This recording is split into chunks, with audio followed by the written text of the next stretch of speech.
ছাত্র জনতার আত্মত্যাগের পথ পাড়ি দিয়ে নতুন এক সকালের প্রত্যাশায় বৃহস্পতিবার শুরু হলো অন্তর্বর্তীকালীন সরকারের যাত্রা।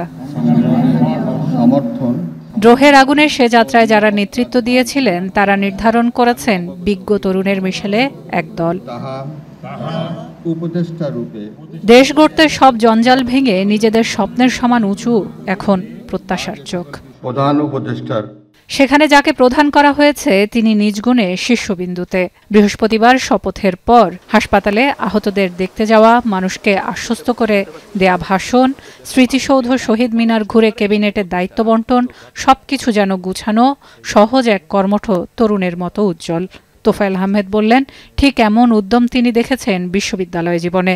দেশ এখন নিরাপদ। সারাদিন ইউনিভার্সিটি পড়াশোনা করছেন, ওখানে ইউনিভার্সিটিতে অনেকগুলো প্রকল্পের কাজও উনি করতেন। যে ছাত্রদের ইনভলভ করে চিটাগাং ইউনিভার্সিটি পল্লী উন্নয়ন প্রকল্প নামে একটা প্রকল্প করে দিয়েছেন। এটার কাজ দেখাশোনা করেন, উনি পড়ান, উনি আবার গ্রামে গিয়ে এই রাত্রে গিয়ে মানুষকে অর্গানাইজ করেন।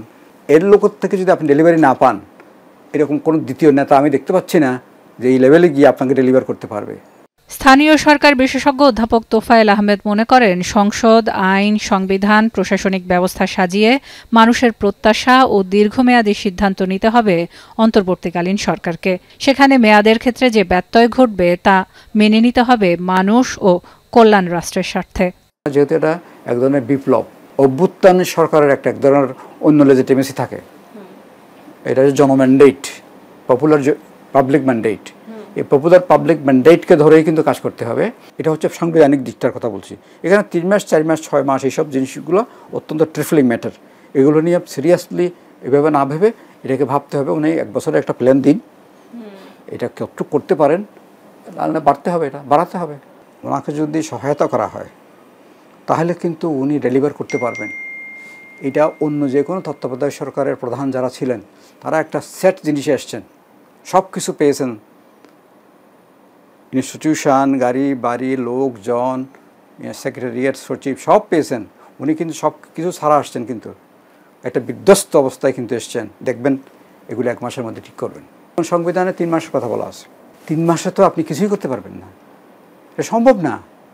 তাহলে আমি তো এটা বুঝতে পারছি, আমার প্রয়োজন, necessity is the mother of invention. আমাদের প্রয়োজনটা দেখেই কিন্তু আমাকে এগুলো ঠিক করতে হবে। আরেকটা হচ্ছে যদি আরও বিশেষ ক্ষেত্রে আরও 3 মাস 6 মাস হবে না এর মধ্যে। সাবেক তত্ত্বাবধায়ক সরকারের উপদেষ্টা রাশেদা কে চৌধুরী বলেন, গতানুগতিক রাজনৈতিক চর্চা মানুষ প্রত্যাখ্যান করেছে, আবারও তারা পুরনো চেহারায় ফিরতে চায় না। ফলে নির্বাচন নিয়ে দলগুলোর তাড়া থাকতে পারে, তবে দলগুলোকে মানুষের প্রত্যাশা অনুযায়ী তৈরি হতে হবে। এই রাজনৈতিক দলগুলোও নিজেদের বদলাতে হবে। রাষ্ট্রের সব কিছু তাদেরই হাতে থাকবে, কোন রকম স্বাধীনতা থাকবে না মানুষের।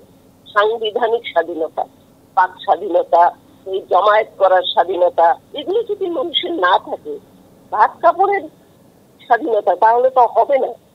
এবং সেই কারণেই কিন্তু আমাদের নবীনরা বলছে রাষ্ট্র সংস্কার। রাষ্ট্র সংস্কার মানে 3টি অর্গানিক, এই যে বিচার বিভাগ, শাসন বিভাগ এবং পার্লামেন্ট, 3টাই স্বাধীন থাকবে। সেই জায়গায় খানিকটা হবে আমাদের রাজনৈতিক দলগুলো।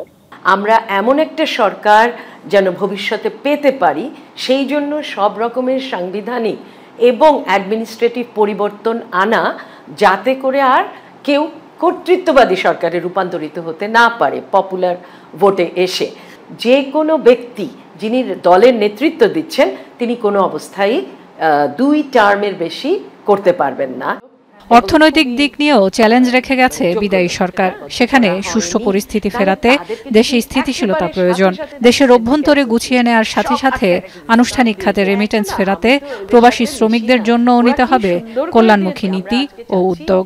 এই যে অভিবাসী কর্মী যারা রেমিটেন্স বন্ধ করে ছাত্র আন্দোলনকে সহযোগিতা করলো, তারা যেন তাদের অধিকার পায়। তাদের যাবা, তাদের ওই দেশের কাজ, প্রত্যেকটা জিনিসে তার অধিকার, তার নিরাপত্তা, তার রাইট প্রতিষ্ঠিত হবে, তাই না? এই প্রতিষ্ঠা করতে গেলে, এই সেক্টরটাকে ঢেলে সাজাতে গেলে আমরা বারবার বলছি একটা অভিবাসন দশক ঘোষণা করতে হবে। স্বল্প মেয়াদে, মধ্যমেয়াদে, দীর্ঘমেয়াদে প্রচুর পদক্ষেপ এখানে দরকার। এবং এই যে আমরা বলছি ফর্মাল চ্যানেলের রেমিটেন্স 21 বিলিয়ন, এটা 60 বিলিয়ন হবে, 60 বিলিয়ন হবে।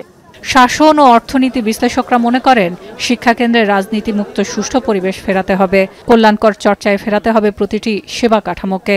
এনবিআর থেকে শুরু করে আর্থিক খাতেও ক্ষত নিরাময় করতে পরিবর্তন আনতে হবে নীতি চর্চায়। আর সেখানে 17 জনের সাথে 17 কোটি মানুষকেও এক হতে হবে।